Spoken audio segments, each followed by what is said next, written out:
दूसरी एकादशी लगी, गुरुजी से आग्रह किया कि गुरुजी ऐसा है आपके भगवान का परिवार जरा बड़ा है, इसलिए थोड़ा सा राशन और बढ़ा दीजिए। गुरुजी ने कहा कि चलो ठीक है, उस पर 5 किलो दिया था आटा, अब की 7 किलो दे दो। 7 किलो आटा दे दिया। ये सेवक लेकर के फिर नदी के किनारे पहुंचा, फिर से पाक तैयार किया, फिर से भगवान को बुलाना शुरू किया।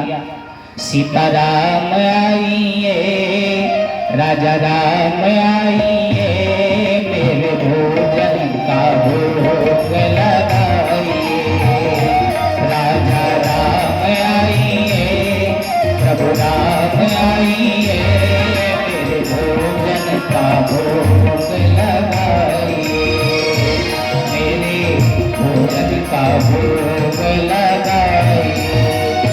जैसे ही आवाज लगाए तो राम बाम दिस जानकी, लखन दाहिनी ओ। अब की बार जैसे ही आवाज लगाए तो राम जी, माता जानकी, भगवान श्री राम बीच में बाएं भाग में माता जानकी हैं और दाहिने भाग में लक्ष्मण जी महाराज। राम बाम दिस जानकी, लखन दाहिनी ओर। अब ये 3 लोग आ गए। चेला को फिर घबराहट हुई। ये भगवान तब की 2 आए थे, 1 को बुलाया 2 आए, 2 को बुलाए 3 आए। अब क्या किया जाए? चलो भोजन करा देते हैं। फिर दूसरी एकादशी में भोजन कराया। भोजन कराने के बाद विचार किया, अब क्या करूं? जो बचा था वो खा करके चल पड़ा। तीसरी एकादशी में बोला कि गुरुदेव थोड़ा और मात्रा बढ़ा दो, क्योंकि अब पिछली एकादशी में 3 आ गए थे।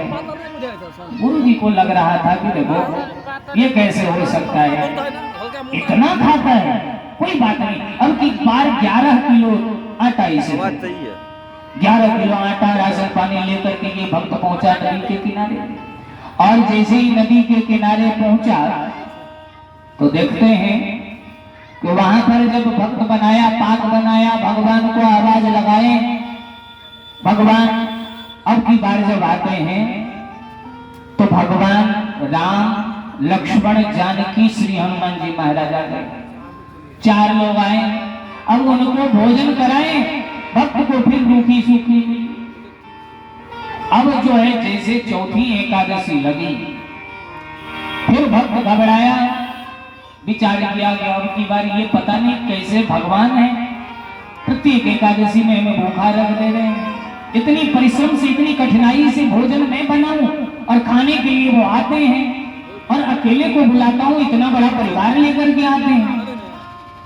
अब की बार गुरु जी से विनती करूंगा कि 11 किलो से कुछ होने वाला नहीं है।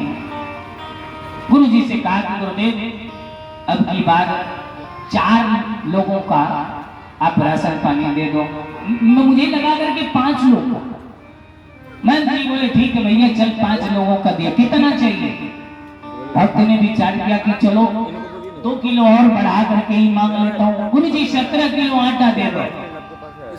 गुरु जी ने कहा कि ठीक है चलो दे दो, एक उठा लीजिए, इनको सारा राशन पानी दे दीजिए। भक्त ने सारे पोटली उठाए, उठा करके चल पड़े नदी के किनारे।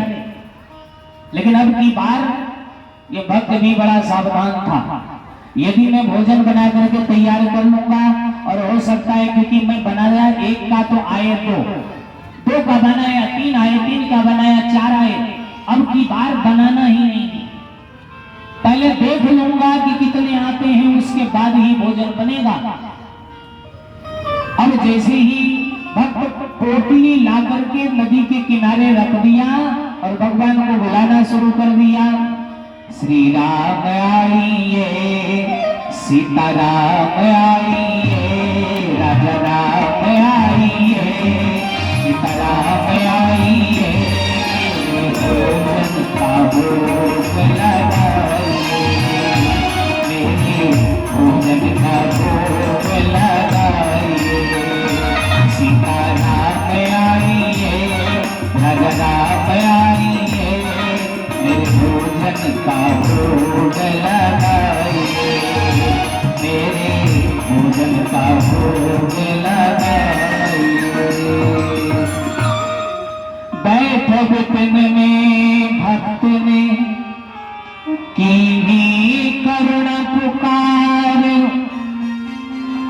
तो ताक्षण में ही प्रगट भो श्री राम भूप दरबार। अब जंगल में भोजन तो भक्त ने बनाया नहीं था, केवल सामान की पोटली ला करके धर दिया था और विचार कर लिया था कि अब के बार भोजन तभी बनेगा जब भगवान आ जाएंगे।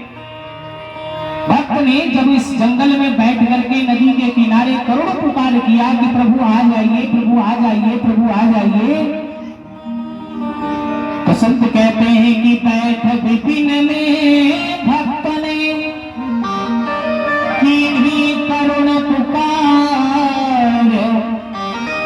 जैसे ही करुण पुकार किया तो ताक्षण में ही प्रकट हो, उसी क्षण प्रकट हुए कौन? श्री राम भूप दरबार। श्री राम जी का पूरा दरबार ही उपस्थित हो गया। आपने राम दरबार का फोटो देखा होगा, चित्रपट में भगवान श्री राम, लक्ष्मण, भरत, शत्रुघ्न चारों भाई, नारद जी, ब्रह्मा, विष्णु, शंकर, बड़े बड़े ऋषि महर्षि सब उपस्थित रहते हैं। अब इतनी बड़ी टोली लेकर के ये सैकड़ों की संख्या में उपस्थित हो गए। अब तो ये भक्त विचार किया, हे भगवान, पहले तो अन्य एकादशियों में, पहले की एकादशी में एक दो रोटी खाने को मिल भी जाता था, अब की बार तो कोई भरोसा ही नहीं है। लेकिन भक्त ने विचार किया कि चलो पहले तो मैं बना देता था, इसीलिए ये लोग खा करके निकल जाते थे, अब की बार तो मैं बनाया ही नहीं हूं और न बनाया हूं न बनाऊंगा। भगवान बोले कि भक्त, तुमने भोजन को बुलाया, भोजन कहाँ है? उस भक्त ने कहा कि प्रभु भोजन तो बनाने, तो फिर बुलाया क्यों? बोले इसलिए बुलाया क्योंकि आपका परिवार बड़ा है, मैं अकेला परेशान हो जाता हूँ। स्वयं भोजन बनाओ, भोजन करो, जो बच जाए मुझे भी खिलाओ। भगवान श्री राम के जो छोटे भाई हैं लखन लाल बड़े क्रूर हैं, बड़े गुस्सैले स्वभाव के हैं। लक्ष्मण जी ने तुरंत भगवान की ओर निगाहें की, प्रभु आपके ऐसे ऐसे भक्त पलते हैं, बताओ आपको भोजन बनाने को कह रहे हैं। भगवान बोले कि देखो ऐसा है कि यदि हमारे भक्त चाहते हैं तो करना तो पड़ेगा भाई, बुलाए हैं हम लोग, आ गए हैं तो चलो भोजन बना लेते हैं। संत कहते हैं कि भोजन बनाएगा कौन? तो श्री भरत जी भंडारे बनाने लगे, श्री भरत जी भंडारे बनाने लगे, श्री भरत जी भंडारे बनाने लगे, श्री भरत जी भंडारे। भरत जी महाराज भोजन बनाने को तैयार हो गए। भरत जी जब तैयार हुए तो भगवान श्री राम बोले कि अरे भक्त, भोजन पका देंगे भरत जी महाराज, तुम जरा सा सब्जी काट दो, आटा गूंद दो। भक्त ने कहा कि सुनो, तुम नहीं तजत सुवानिया पनो, हमके यही बुझाए। प्रभु आज जो मैंने भोजन नहीं बनाया, मैं जानता हूं कि आप अपनी आदत नहीं छोड़ोगे। मैंने 3 एकादशियों में देख लिया था, एक को बुलाया 2, 2 के बदले 3, इसलिए अब की बार नहीं बनाया।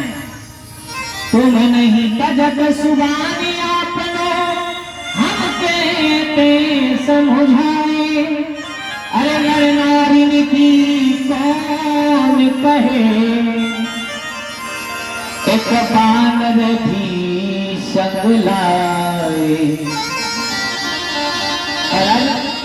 आपका स्वभाव बड़ा विचित्र है, बुलाया आपको अकेले, आए तीनों, बताया कि चलो ये पत्नी है, बाद में बताइए भाई है, फिर बंदर को लेकर के आ गए। अब की बार पूरे बंदर भालू सबको लेकर के आ गए। इसीलिए भोजन मोते नहीं बनत बनाए, ये भोजन मुझसे नहीं बनेगा। भरत जी बोले कि मैं भंडारा चुकाऊंगा, लेकिन लकड़ी तो चुन करके ले आओ। भक्त ने कहा कि इतनी शक्ति नहीं है, सुबह का भूखा हूं बाबा जी, प्रभु मेरे शरीर में सामर्थ नहीं कि मैं लकड़ी चुन करके लाऊंगा। श्री राम जी बोले, हे लक्ष्मण जाओ लकड़ी चुन करके लाओ।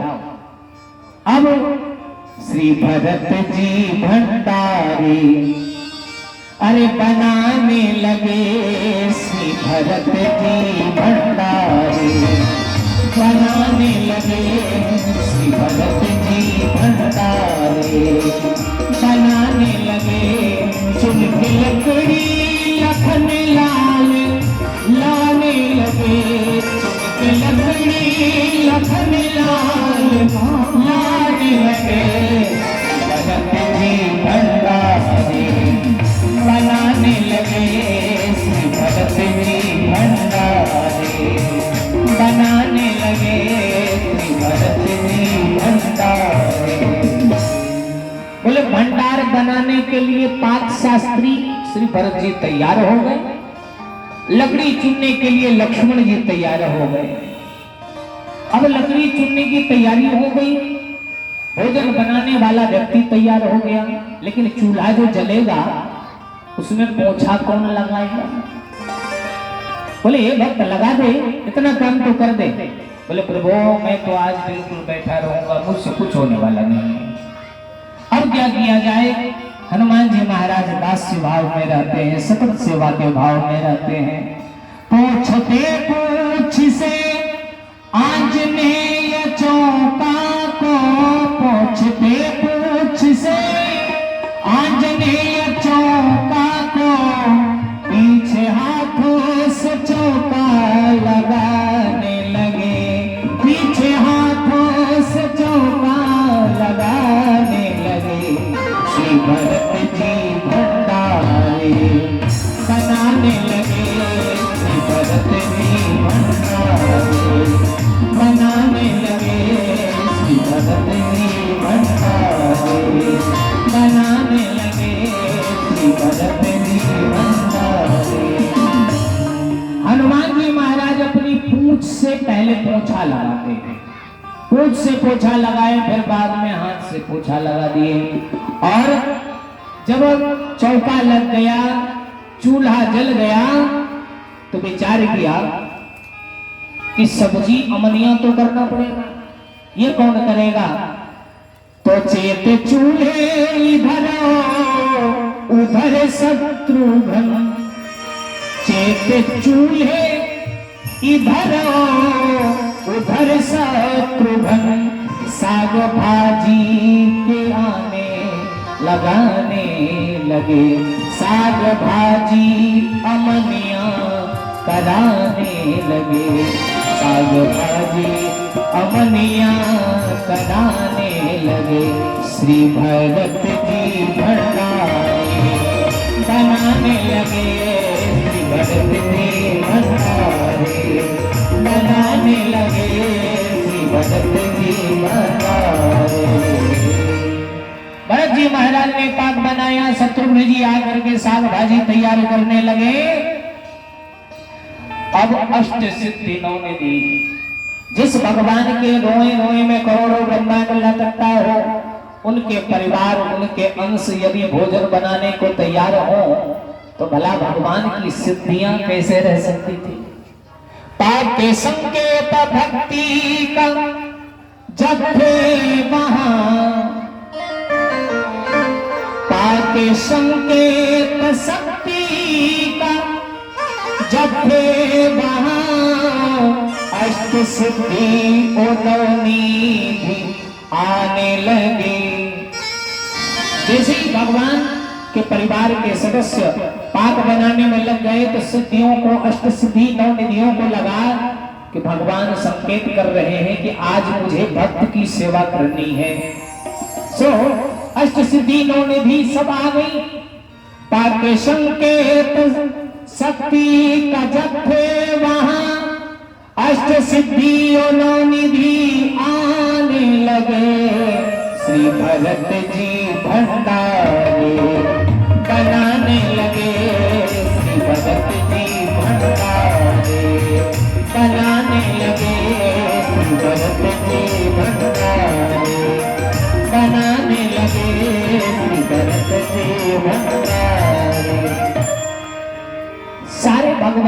बार बार पाक बना रहे हैं।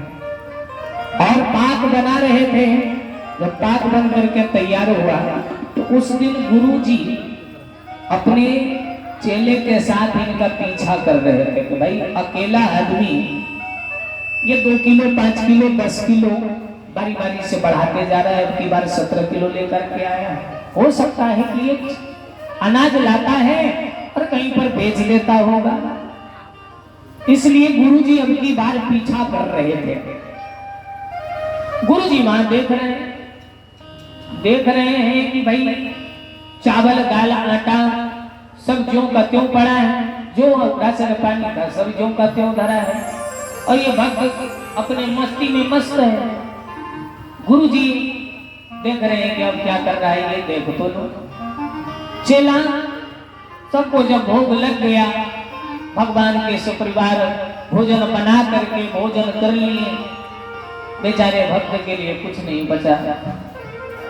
भक्त ने प्रभु को देख करके विनती किया, चरण पकड़ लिए, प्रभु अब की बार बता दो कि कितने आओगे।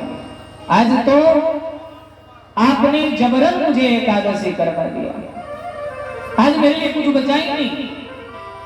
आपने एकादशी करवा दी, प्रभु कृपा करके बता दो कि अगली बार कितनी आओगे, उसमें कोई बेईमानी नहीं होगी। भक्त रोने लगा और चीत्कार करके जब भगवान के चरण पकड़ करके रोने लगा, भगवान साक्षात हुए। बोले भक्त मैं तुम्हारे लिए तो सब कुछ कर सकता हूँ, ये भोजन बनाने की बात है, अगली बार कहो तो मैं अपना राशन पानी भी लेकर के आऊंगा, लेकिन तू यहाँ पर आना।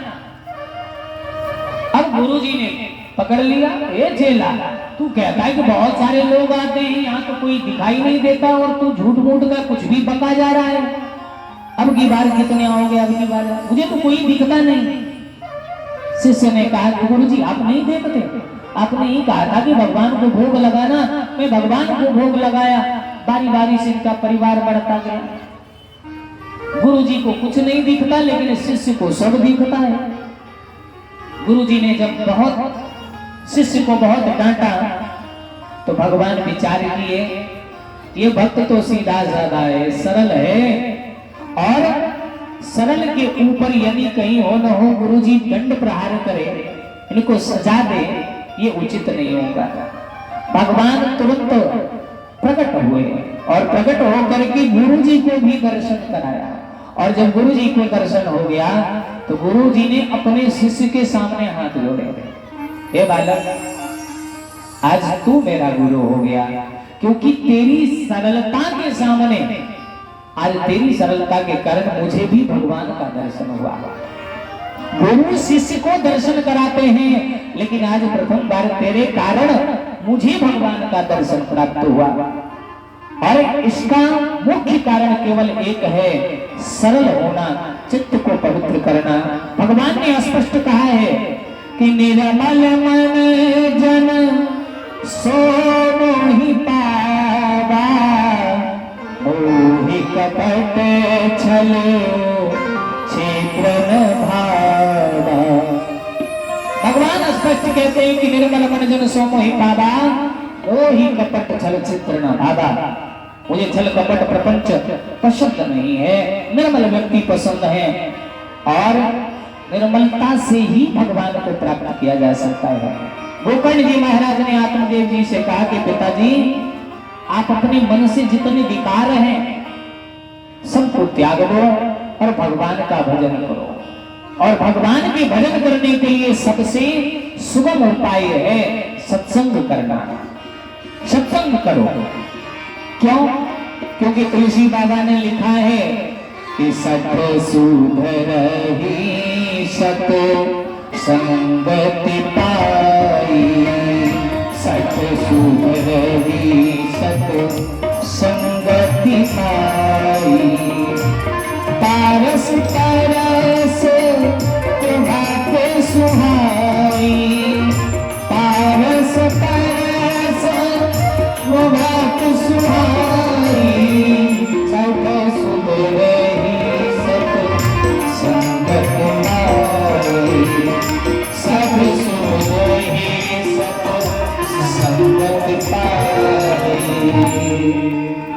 सठ सुधरई सत संगति पाई। बड़ा से बड़ा सठ हो, सत्संग यदि निरंतर करेगा तो उसका चित्त पवित्र होगा। और बिनु सत्संग विवेक न होई। भाई आप महात्मा जी बन जाओ, माथे पर तिलक लगाओ, पीला कपड़ा पहनो, कोई आवश्यकता नहीं, लेकिन विवेकी होना, सदाचारी होना सबके लिए आवश्यक है। आपके भीतर विवेक भरा हो कि सामने वाला यदि हमारा श्रेष्ठ है तो उनके सामने हमारा हाथ स्वाभाविक जुड़ जाए, इस प्रकार का विवेक चाहिए। और ये विवेक की प्राप्ति कैसे होगी? बोले जब तक सत्संग नहीं करोगे नहीं होगा। बिनु सत्संग विवेक न होई। और ये विवेक की प्राप्ति सत्संग में होता है, तो सत्संग कैसे प्राप्त होता है? बोले राम कृपा बिनु सुलभ न सोई। भगवान की कृपा के बिना सत्संग भी प्राप्त नहीं होता। कोई यदि चाहता है कि भगवान की कथा में चले जाए, तुलसी बाबा ने स्पष्ट कर दिया कि भगवान की कथा में कौन आता है, आएगा कौन?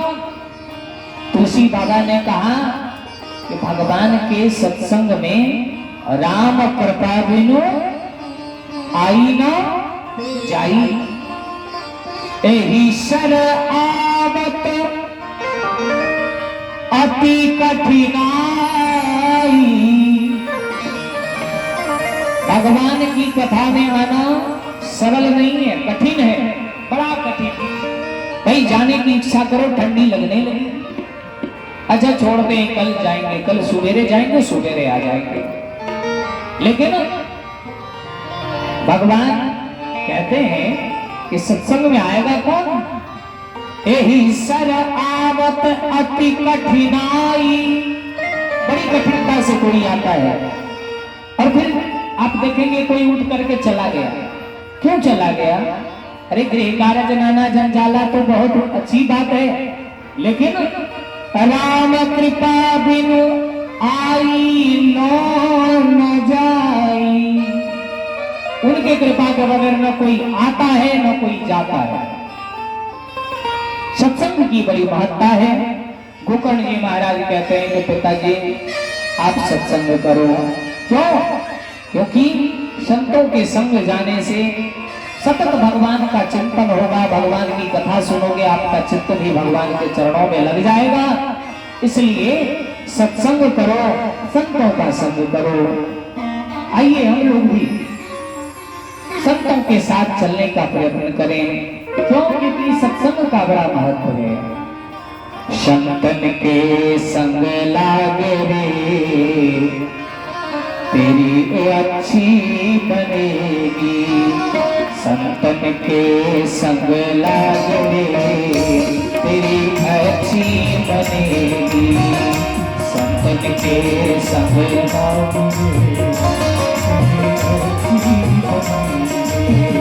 अच्छी बनेगी, तेरी बिगड़ी बनेगी। अच्छी बनेगी, तेरी बिगड़ी बनेगी। होए तेरे बड़े भाग रे तेरी अच्छी बनेगी। होए तेरे बड़े भाग रे तेरी अच्छी बनेगी।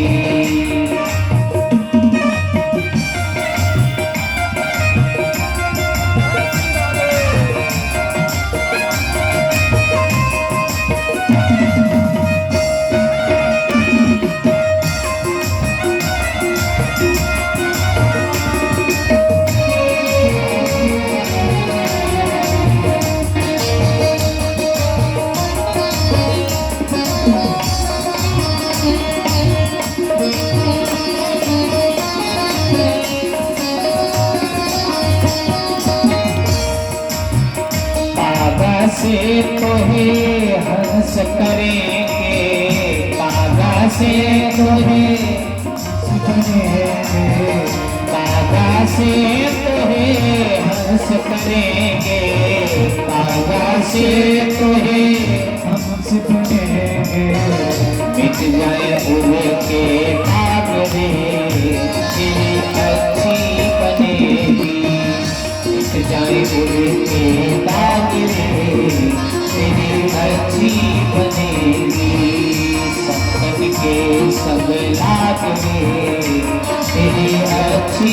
देवी